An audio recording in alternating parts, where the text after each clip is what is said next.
Rockaways Productions presents The Cayce Waters Show, Episode 98, Down the Mountain, and The Edgar Cayce Primer by Herbert Puryear, Ph.D. Hello, I'm your host, Cayce Waters, and today's show features two sections. The first section is titled Down the Mountain. This is fantasy fiction material of my own creation. This deals with a seeker who is seeking a mystical experience and has just that, but now he must relate it to other people. The next section is The Edgar Cayce Primer by Herbert Puryear, Ph.D. This book analyzes Edgar Cayce, his writings, and his attitudes and theories on religion and other things. I will dive into that book later on in the show. But before I start anything, I have a little announcement of sorts. My close friend John Blackwell produces the Mad Scientist Tea Party on URTV here in Asheville, North Carolina. I have been on his show a few times already. Well, John and I decided to co-sponsor each other, so to speak. He will give me a short clip promoting the Mad Scientist Tea Party shortly. It might run on this episode or on an episode in the near future and henceforth. And similarly, I submitted a clip promoting the Cayce Waters Show to John Blackwell for use on the Mad Scientist Tea Party on URTV. The Mad Scientist Tea Party airs at 4 p.m. on Thursday and Friday afternoons. Well, and the Mad Scientist Tea Party features other producers from URTV. So we all kind of work together as a community. Well, this is a new experience for me.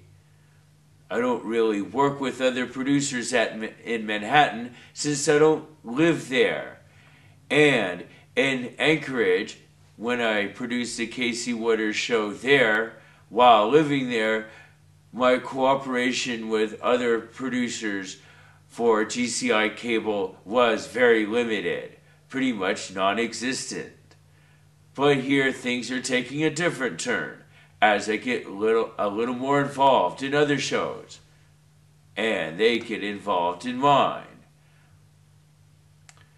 Well, there will be later on in the show background footage from a Mount Dungeon event. Mount Dungeon is another show on URTV produced by Matt Howard. I believe it comes on Thursday nights around 11, but I am unsure.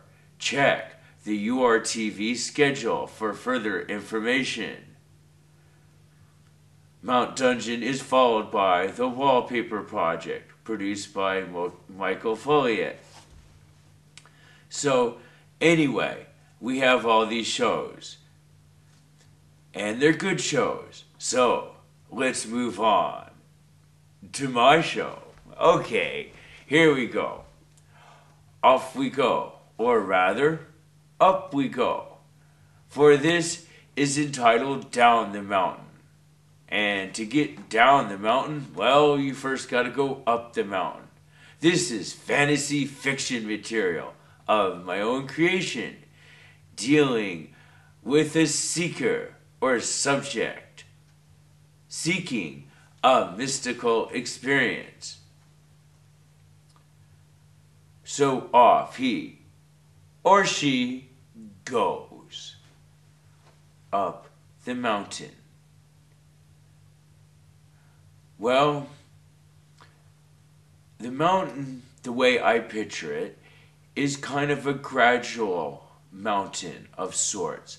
Nothing unduly steep, and with grasslands and trees on it. Perhaps similar to Mount Kilimanjaro in Africa.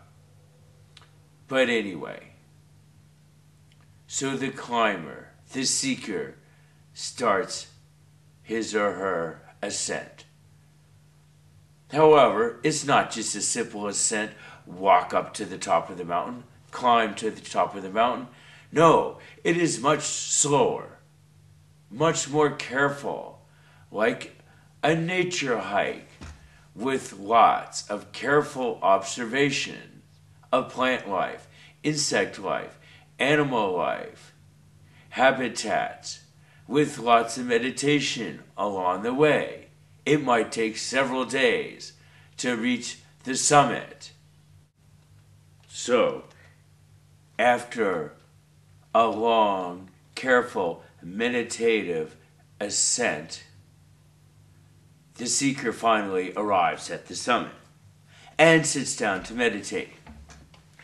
And meditates, well, I guess several days, at least several hours, who knows, maybe even several weeks. After a certain point, realizations of all sorts, inspirations, ideas of possibilities come pouring in to the meditator's mind. Well, what are these notions? Well, they include that telepathy is real. We, in fact, can communicate with each other via telepathy. But it's much more than that. We could use others to help further our goals. In a sense, we would be using God and in cahoots with God, work through others and to realize our goals and God's goals. However, it might not always be that way.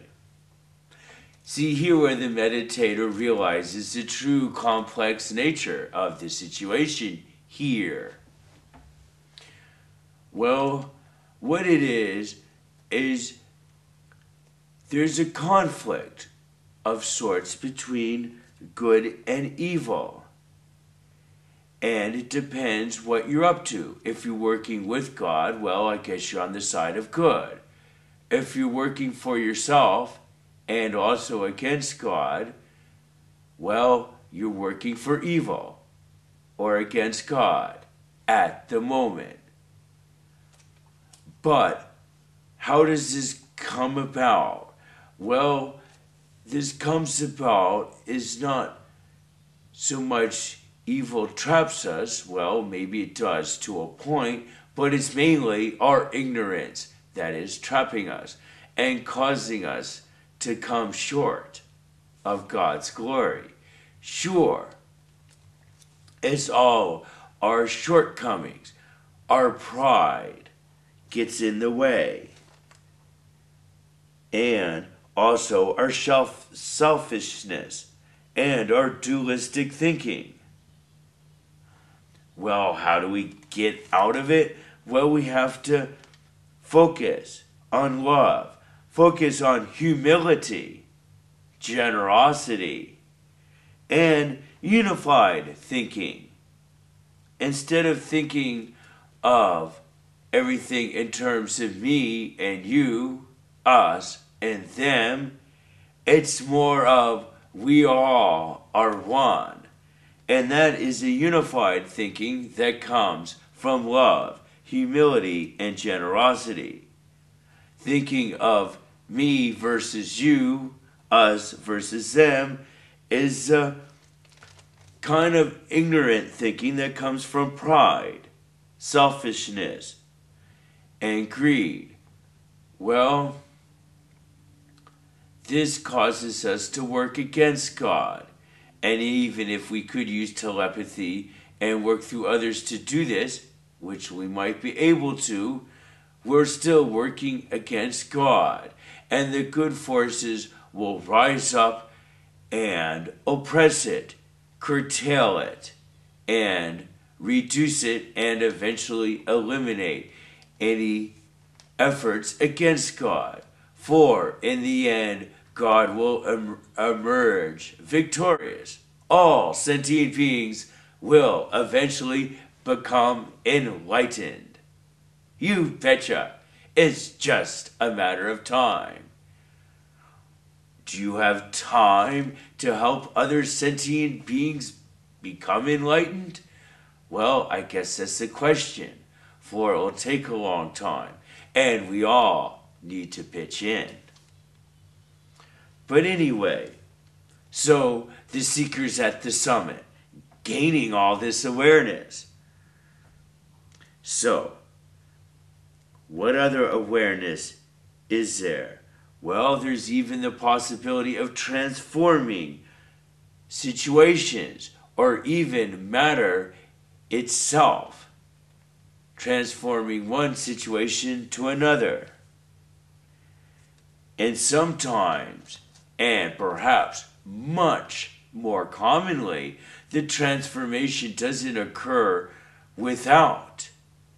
No, the transformation occurs within, and we transform and change ourselves, and in turn use this to change others. Well, if we want to, when we see fit, and all for the glory of God, and using God to help us to spread the notion of love and generosity, cooperation, sure, and unified thinking, and many other concepts.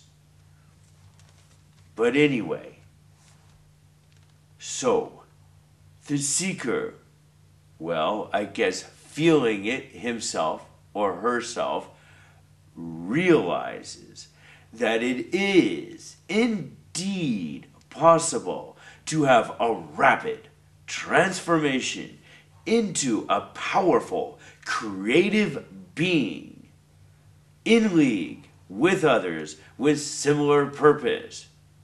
Sure, I'm assuming this really does happen, probably more often than I realize. I hope perhaps something like this has happened to you. Well, I guess I felt I was on the way a few times, every once in a while, feeling the potential, certainly, that such an event can occur. And hence, I incorporate it into my story. You betcha. We can, at least according to my belief, transform ourselves, as I said, into a powerful, creative being. And will we be working with others with similar purpose to ours? Except typically we would be unaware of it. See, what it is we are all part of this fantastic mission, but we don't even realize it. That's the sad part. We participated in this fantastic mission throughout our lives, into our distant past, even if we were relatively unenlightened then, through our present as we're gaining spiritual knowledge, and into the future, where hopefully we'll take our spiritual knowledge to new heights and greatness. Anyway, so we have to keep that in mind. We are really part of this fantastic mission. For, according to Edgar Cayce, whom I have many things in common with as far as philosophical outlook, Well, Edgar Cayce says the mind is one of the most powerful things in the whole universe. Well, that goes in accordance with my notion of the imaginary territories and their extreme power and influence, and that we are in fact a part of them. For we use our mind to go off to the imaginary territories of thought, to new ideas of morality, and ideas such as rapidly transforming ourselves and other ideas. Sure, we all work together and our mind is powerful. So, now comes the problem. Well, what is the problem? Well, at least according to my story, and remember, this is just a story. But anyway, the seekers on top of the mountain and gained all this knowledge, much more than I described. Why? Well, the seeker knows it was much more. Well, why couldn't he have gotten it to us? Well, that's the problem. Shortly after the vision, it was like waking up from a dream. The memory of it quickly began to fade. The seeker realized this at once, grabbed his few possessions that he had with him at the summit, and instantly took off down the mountain in a rapid descent, going as fast as he or she can, but still being careful not to harm sentient beings, but certainly wanting to get down the mountain quickly. Unlike the slow, careful, studied ascent, this was a quick, rapid, let's get down the mountain quickly descent. Why? Well, the knowledge was fading from the newfound vision.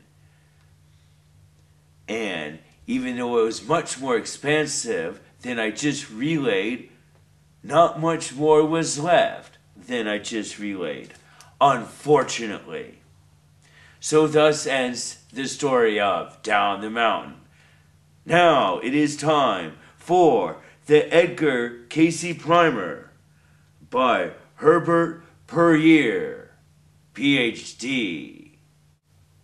Now it is time for the Edgar Cayce Primer, Discovering the Path to Self-Transformation by Herbert B. Puryear, PhD.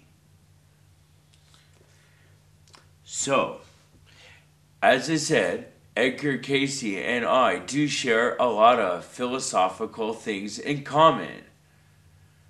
The notion of how important it is to work with God and that God can work through us.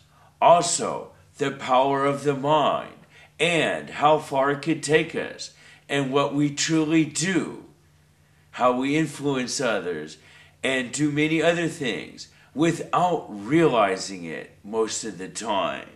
This is all part of our great story, and this idea I share with Edgar Cayce. Well, to get a feel for this and so much more, it's probably best just to read from the book. So now, let's go to page 3 of the Edgar Cayce Primer by Herbert Puryear, PhD. In contrast, Edgar Cayce, who is really only one exceptional individual among hundreds who have traveled the mystic path, presented solid evidence that information of every kind may be obtained entirely from within.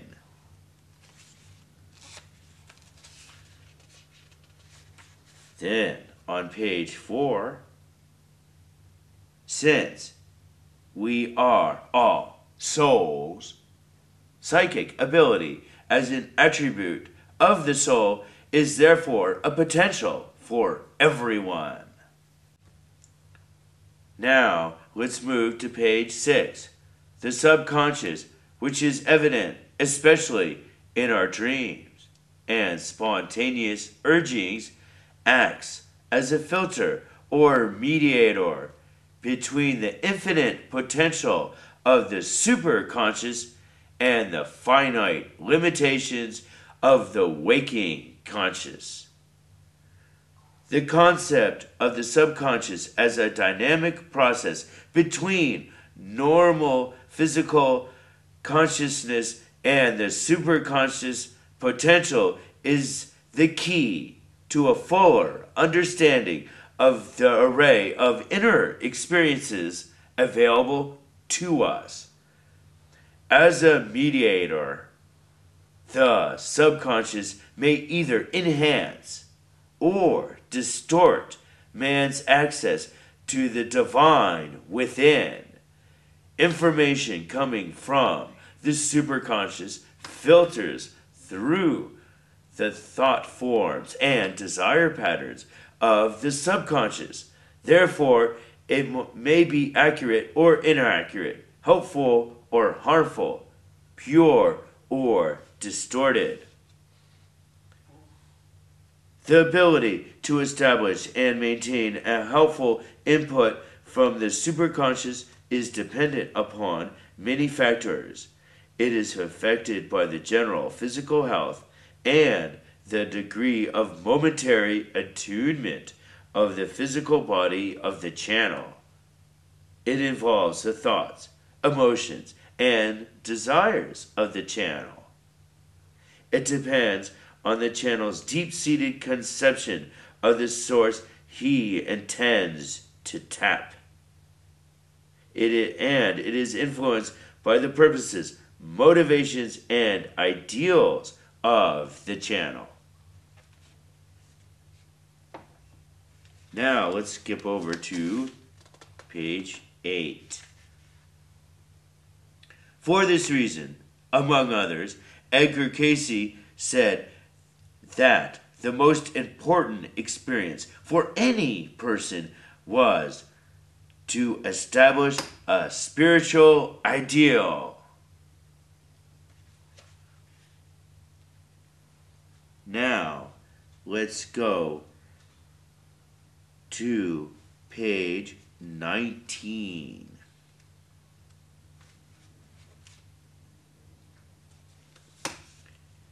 We were all created in the beginning as spiritual beings, children of God, born of His desire for companionship, with the potential to become co-creators with Him. As souls, we were given minds with which to build, wills with which to choose, and access to the Spirit, the one great force of the universe. We were perfect from the day of our creation. Then, born of our own pride, a rebellious turn of spirit occurred within us, and we went astray. We made a succession of choices which were not in harmony with universal laws. We built limiting thought patterns with our minds, and by these we enveloped and encased ourselves in lower and lower dimensions of consciousness. Now, let's go to page 38 of the Edgar Cayce Primer, Discovering the Path to Self-Transformation by Herbert B. Puryear, Ph.D. The primary premise of the Edgar Cayce readings is the oneness of all force. The one force is the Spirit of God, and all that we know or experience is a manifestation of that force. A second premise is that we, all mankind, are children of God, and thus spiritual beings. A third given is that the primary condition of being is consciousness, and as a corollary to this, that we are presently projecting into a three-dimensional consciousness. Now, let's go to page 40. Here, on page 40, there's a diagram showing the conscious, the subconscious, and the superconscious. The conscious corresponds to the physical body and is what we typically deal with. The subconscious, more elusive, deals with our mental body and is a link between the conscious and the superconscious, which represents our all-knowing spiritual body that can tap in to the infinite knowledge and potential of God. So, now, let's skip over to page 45. When we turn within, we are initially confronted by our own personal subconscious. However, all subconscious minds are in contact with one another. When we open ourselves without direction to these levels of consciousness, we are sensitive to or even vulnerable to the thoughts of others. As we go deeper, we find levels such as the spirit planes and other planes of consciousness to which we may attune or which we may intrude into our awareness if we are not properly directed. Now, let's go to page 57. The spirit is the life. The mind is the builder. The physical is the result.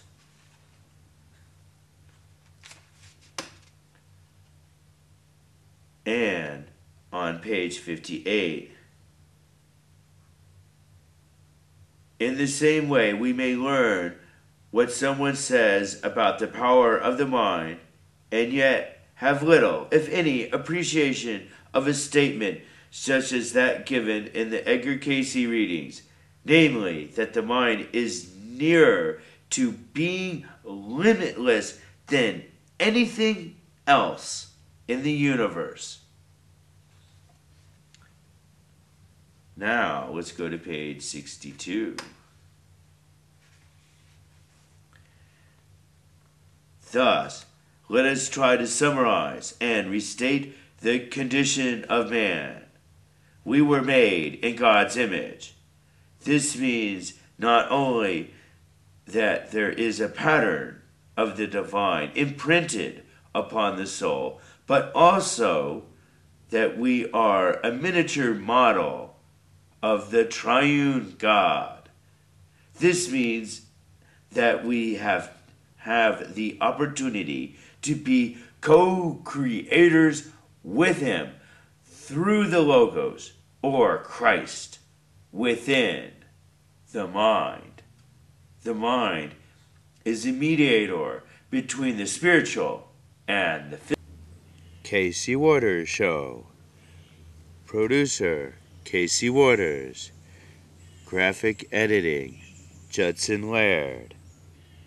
Please note our new email address, CayceWaters2@CayceWaters.com.